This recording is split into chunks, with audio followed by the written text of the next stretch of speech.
우리 다시 한번 박수로 하나님의 영광을 돌립니다. 예, 수고했습니다.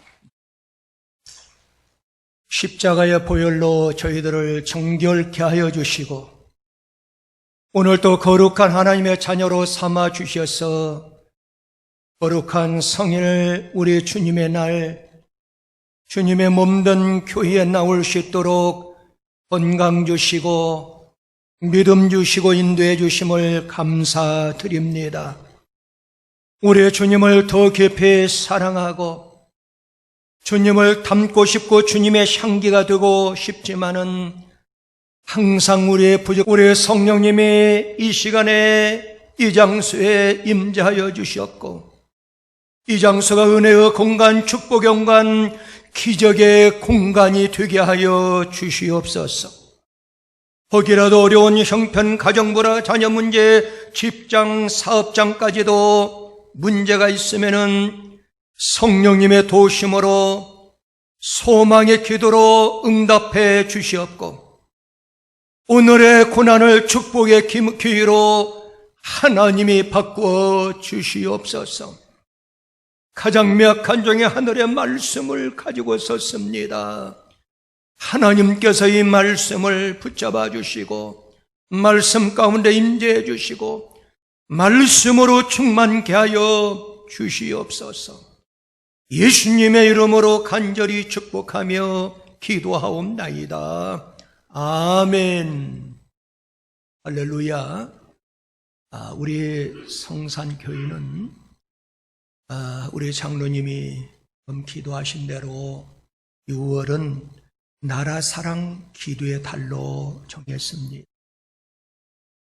그리고 새벽에 수많은 사람들이 나와서 기도하고 있어요. 새벽에 이렇게 작은 교회에서 6, 70명이 나와서 새벽잔을 쌓으면서 기도한다는 것은 우리 교회의 자랑이 아니라 한국이 살고 대한민국이 살고 좀 아세요. 민족이 사는 역사인 줄 믿습니다. 특별히 6월에는 걱정과 시련과 코로나19 같은 전염병이 물러가고 아멘 좀 하세요. 예배와 경제와 건강과 관계가 회복이 되고 묶인 거, 다친 거, 막힌 거 문제가 해결되고 사랑과 은혜와 행복과 필요가 채워지고 사랑과 열정과 의욕과 부흥이 타오르며 믿음과 정의, 의인 대한민국이 일어나게 될 줄 믿으시면 아멘 하시기 바랍니다. 아마 여러분들이 인생길을 살아가는데 고속도로를 많이 달렸을 거예요. 그러나 한참 고속도로를 달리다 보면은 휴게소가 있습니다. 아마 여러분들이 일평생 휴게소를 들르지 않은 사람이 여기에 한 명도 없을 거예요. 그런데 여자 화장실은 잘 모르겠어요. 왜? 제가 못 가봤기 때문에. 그러나 남자 화장실 소변기 앞에는 죽 같은 명언들이 종종 있습니다. 제 가슴에 와닿는 명언이 하나 있어요. 남자가 흘리지 말아야 할 것은 눈물만이 아니죠. 아마 남자라면 누구나 한 번 정도의 그 소변기 앞에 써 있는 그 문구, 그 명언을 아마 보았을 거예요.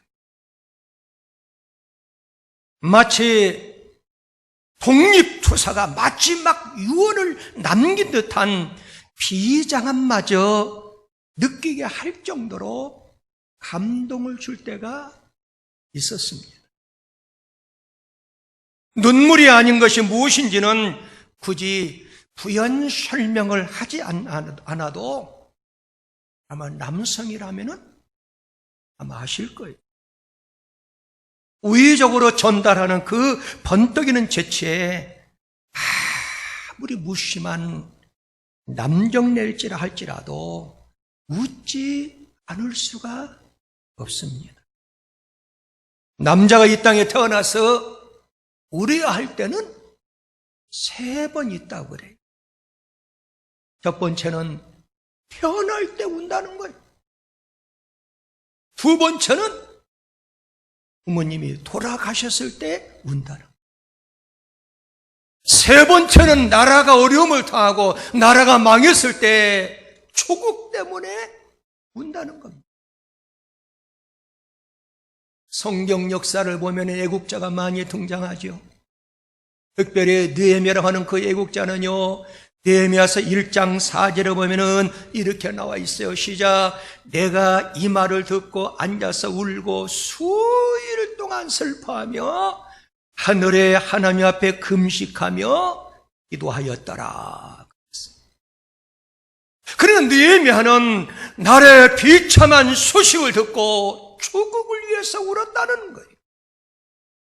여러분들, 기독교에는 국경이 없습니다.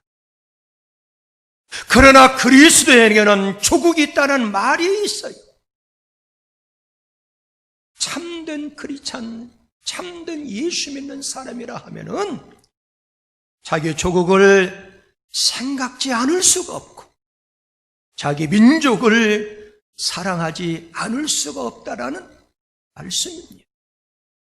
그러므로 예수 믿는 여러분과 저 그리스도인들은 어느 시대 어느 나라에 살든 국가가 위기에 처했을 때 참다운 애국운동에 앞장을 서야 하고 앞장섰던 것을 역사를 통해서 우리는 쉽게 발견할 수 있었습니다. 느헤미야는 나라의 비참한 소식을 들었어요. 그는 첫 번째 조국을 위해서 울었어요. 두 번째는 조국을 위해서 기도했어요. 세 번째는 조국을 위해서 자기 할 일을 충실히 실천을 했습니다. 그러면은 성경 역사를 통해서 우리 예수님은 언제 울으셨을까? 창세기부터 요한계시록까지 보면은 우리 예수님은 눈물을 많이 흘린 적이 없어요. 그러나 나사로가 병들었어요. 그리고 죽었어요. 장례식을 치르는 그 모습. 무덤에 옷발을 묻어놓고 슬퍼하는 나사로의 그 누이들을 보면서 눈물을 흘렸다는 그 말씀이 요한복음 11장 35절에 보면 이렇게 나와 있어요. 시작. 예수께서 함께 읽어요. 시작. 예수께서 눈물을 흘리시더라. 나사로의 장례식 때 울었다. 그 다음에 누가복음 19장 41절에 보니까 가까이 오사 성을 보시고 우시며 나사로의 무덤에는 조용히 울으셨어요. 그러나 누가복음 19장에 나온 이 말씀은 예루살렘을 바라보면서 큰 소리로 울었다는 거예요. 헬라 원문을 보니까 클라리오로 나와 있어요. 클라리오. 흐느껴 울었다. 통곡하며 울었다. 크게 울으셨다. 예루살렘을 보시고 통곡하시는 그 예수님의 그 눈물이 오늘 이 시대에 우리에게도 있어야 될 줄 믿습니다. 예수님의 눈물 속에서 무한히 깊은 동족애와 예언자의 피 맺힌 조국애를 우리는 쉽게 발견할 수 있습니다. 오늘 본문에 보면은요, 바벨론의 포로로 잡혀간 이스라엘 백성들이 그 바벨론 어느 강가에서 강변에서 시온을 기억하며 울었다는 것. 그럼 오늘 본문에서 시온은 뭘 가리키느냐? 바로 예루살렘 성전을 예루살렘에 대한 그 사랑과 그 추억을 기억하면서 울었다는 거예요. 그러면은 이스라엘 백성들이 그 바벨론 어느 강가에서 행복하며 운 이유가 과연 무엇이냐고. 따라을 합시다. 예루살렘을 향한, 그게 하는 게 좋습니다. 예루살렘을 향한 충성심입니다. 예루살렘에 대한 사랑과 추억을 잊지 않으려고 결단과 다짐의 눈물이었다는 거예요. 지금의 그들의 현실은 사면에 원수들이 둘러싸고 있고,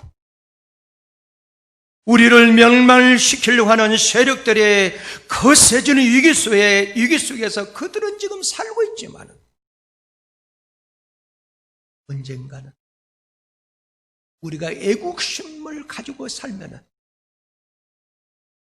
하나님이 독립을 시켜줄 거야. 그래서 1절에 보면은 이렇게 나와 있어. 한번 읽어볼까? 1절 시작. 우리가, 크게 읽어요. 우리가 바벨론의 여러 강변 거기 앉아서 시온을 기억하며 울었다. 울었다는 단어는 히브리 원문에 보니까 바카로 나와 있어. 바카. 또 바키누. 이 뜻은 방성대곡하고 큰 소리로 울었다. 오늘 본문처럼 교회와 국가를 위해서 충성심이 있어야 될 줄 믿습니다. 여러분과 저는 해방을 받아서 지금 살지만 남과 북으로 갈라져서 한쪽은 기독교를 가장 탄압하는 공산주의, 사유주의가 지배를 하고, 이 남쪽은 자유를 주어서 오늘도 자유롭게 하나님을 섬기는 땅으로 있어요. 여러분과 저의 마음속에 국가를 하는 충성심이 없으면 반드시 6.25 같은 조국의 폐허가 다시 그 비극이 우리 앞에 올 수 있다는 사실. 예루살렘을 보고 통곡하시던 예수님의 그 눈물, 바벨론 강가에서 시인의 그 눈물이 오늘 이 시대에 우리에게도 애국심의 눈물이 좀 있어야 될 줄 믿습니다. 그 다음에는 에돔과 바벨론에서, 따라 한번 합시다. 예루살렘을 향한 기도가 있었습니다. 예루살렘을 향한, 조국을 향한 기도가 있어야 된다는 사실이에요. 여러분, 성경 오늘 본문 시편 37편 7절에 보니까 여호와여 예루살렘에 멸망하는 날을 기억하시고 에돔 자손을 치소서. 그들의 말이 헐어버리라 그 기초까지 헐어버리라 하였나이다. 예, 하나님 앞에 기도했다. 우리 예수님도 예루살렘을 보시고 성전에 들어갔어요.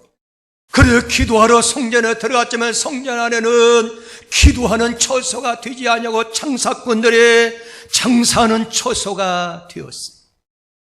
여러분, 성경 마감에 보면은 채찍을 직접 만들어서 그들을 쳤다고 그랬어요. 무서운 말씀이죠.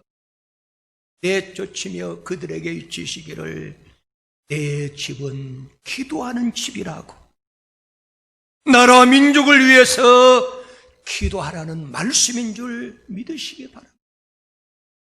여러분, 누가 보면 19장 45절 46절에 보면 이렇게 나와 있어요. 성전에 들어가서 장사하는 자들 내쫓으시며 그들이 이르시되 기록된 바 내 집은 기도한 집이 되리라 하였거늘 너희는 강도의 소굴을 만들었도다 하시도다.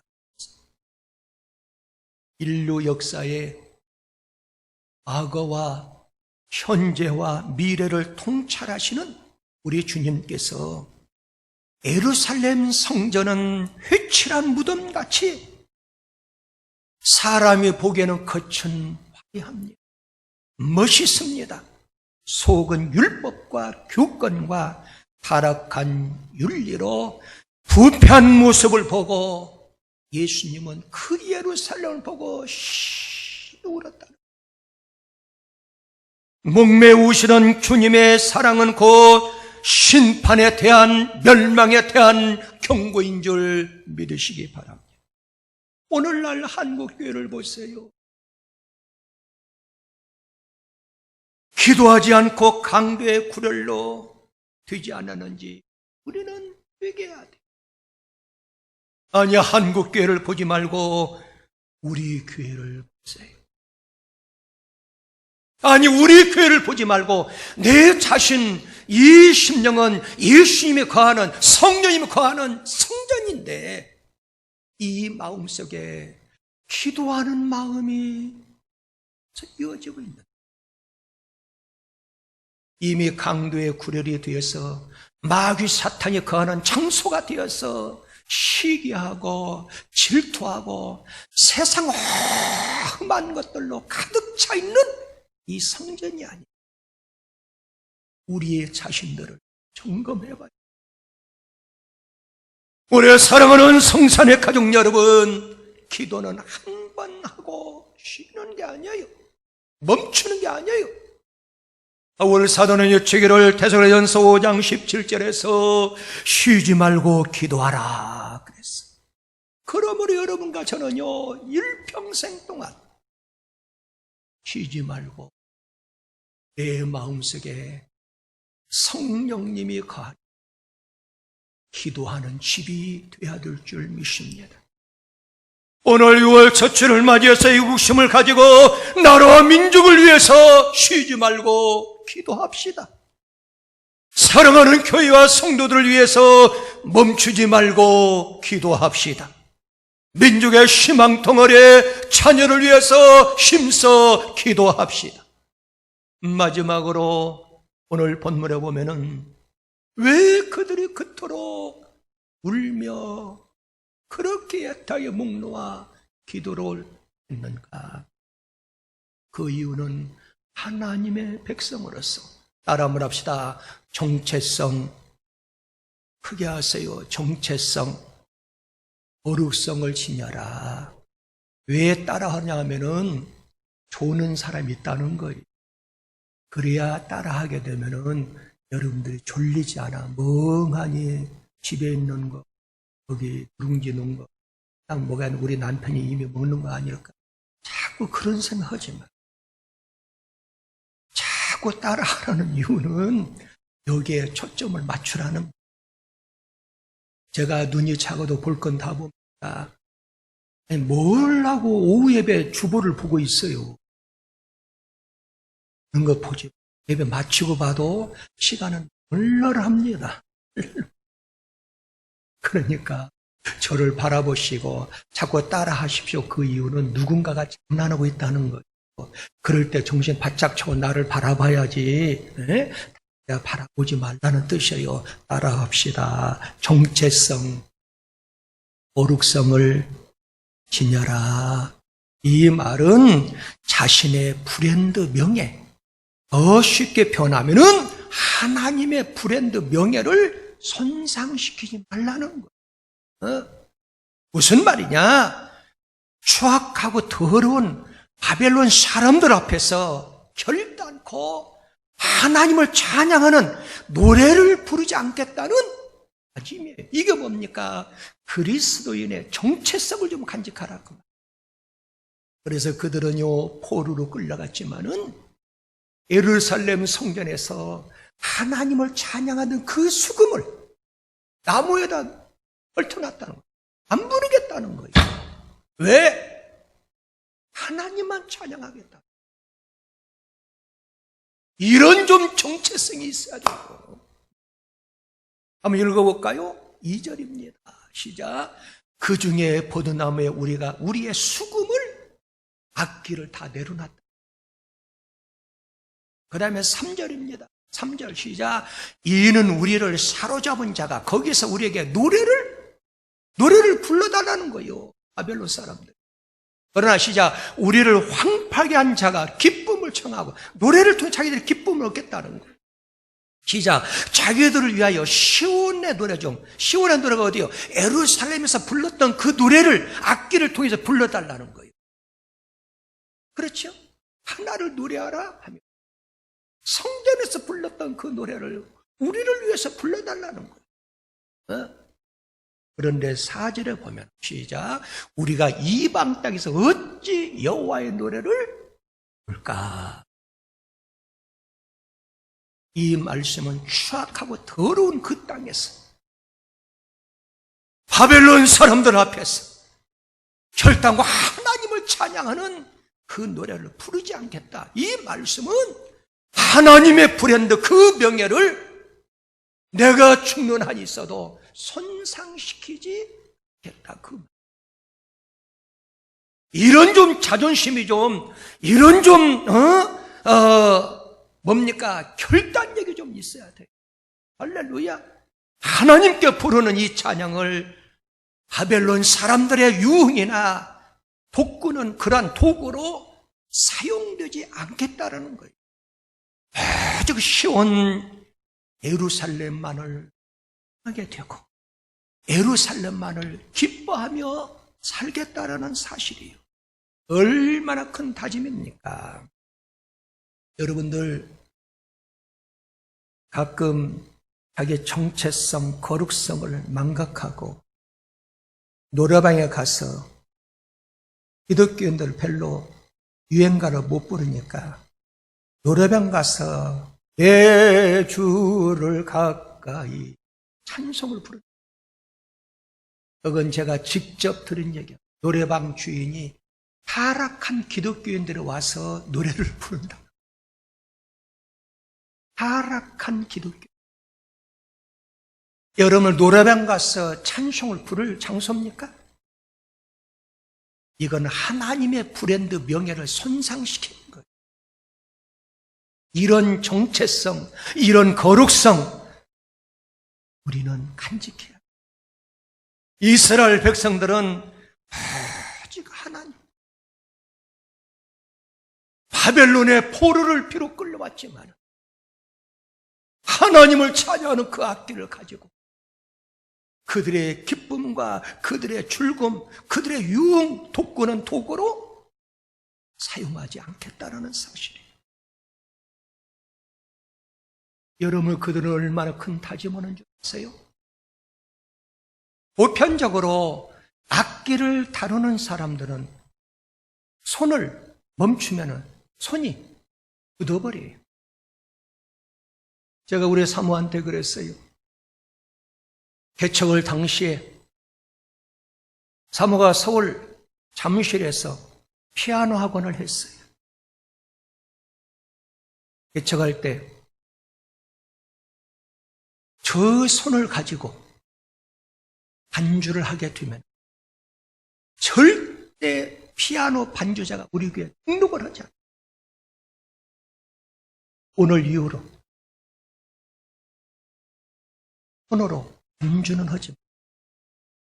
약속할 수 있겠느냐? 할 수 있다는 거예요. 여러분 사모가 반주하는 거 봤어? 못 봤지? 그래서 저희 교회는 반주자가 많은 거예요. 옛날 과거에 반주자가 늦게 오는 경우가 있어요. 사모가 손이 막 간지럽죠. 반주하고 싶어가지고. 절대 손대지 마라. 그러면은 그 아이가 다음에 또 지각한다. 왜? 내가 늦게 가더라도 사모가 반주를 한다는 거예요. 그러니까 절대. 그러니까 거의 반주자들이 사모님은 반주 않는구나. 책임감을 가지고 여태까지 왔어요. 그래서 저희 교회에 반주자가 많은 거예요. 제가 지난번에 휴갑을 맞이해서 여보 당신의 그 손으로 반주해서 한 가닥 뽑고 한번 불러보고 싶소. 피아노 앞에 앉아나 안 돼. 이제 손이 뭐가 말라버렸어요. 그런데 오늘 본문에 보면 그 말씀이 나와 있어요. 내가 손을 쓰지 못해서 손에 장애를 입는다 하더라도 나는 악기를 다루지 않겠다고. 그래서 악기 다루는 여러분들은 3년만 악기 안 다루면 그냥 손 멈춰버려요. 그 말씀이 5절에 나와 있어요. 한번 읽어볼까요? 시작. 예루살렘아, 내가 너를 잊을진대 내 오른손이 그의 재주를 잊을지로다. 거의 악기는 오른손이잖아요. 재주를 잊어버릴지라도 악기를 가지고 이방 사람을 위해서 재주를 부리지 않겠다. 얼마나 큰 결심이고 이게 하나님을 섬기는 이 정체성이 살아있냐. 그뿐만 아니에요. 6절에 보면 한번 읽어봅니다. 시작. 내가 예루살렘을 기억하지 아니하거나 내가 가장 즐거워하는 것보다 더 즐거워하지 아니할지니 내 혀가 내 입천장에 붙을지로다. 이 말은 무슨 말이요? 내가 찬송을, 내가 노래를 부르지 못해서 안에서 천장에 혀가 붙는 한, 이건 뭡니까? 바로 언어 장애가 될지라도 나는 노래를 부르지 않겠다 그 말. 이건 뭘 가르쳐요? 하나님의 백성으로서 존엄성을 잊어버리지 않겠다. 내 혀가 내 입천장에 붙을지라도, 이 말은 어느 장애가 오더라도 그들을 위해서 함부로 노래 부르지 않겠다 그 말. 비록 지금은 나라를 잊어버리고 자유도 빼앗겼어요. 그들은 미래가 없었어요. 소망도 사라졌어요. 희망도 사라졌어요.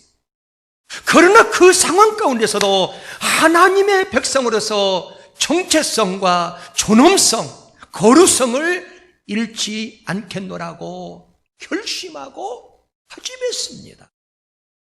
얼마나 아름다운 신앙이에요.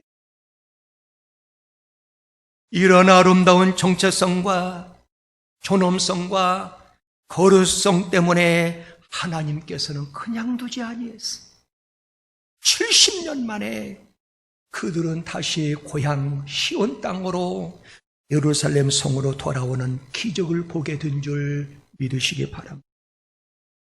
그럼 우리 사랑하는 성산의 가족 여러분들이요, 대한민국 국민 여러분들이 그 어떤 상황 가운데서도 하나님을 믿는 백성이라 하면은 신실성과 성실성과 하면 좀 하세요. 신실성과 성실성과 정체성과 존엄성과 거룩성을 잊지 맙시다. 그리고 이 6월에 애국심을 가지고 나라와 민족을 가슴에 품고 하나님 앞에 기도합시다.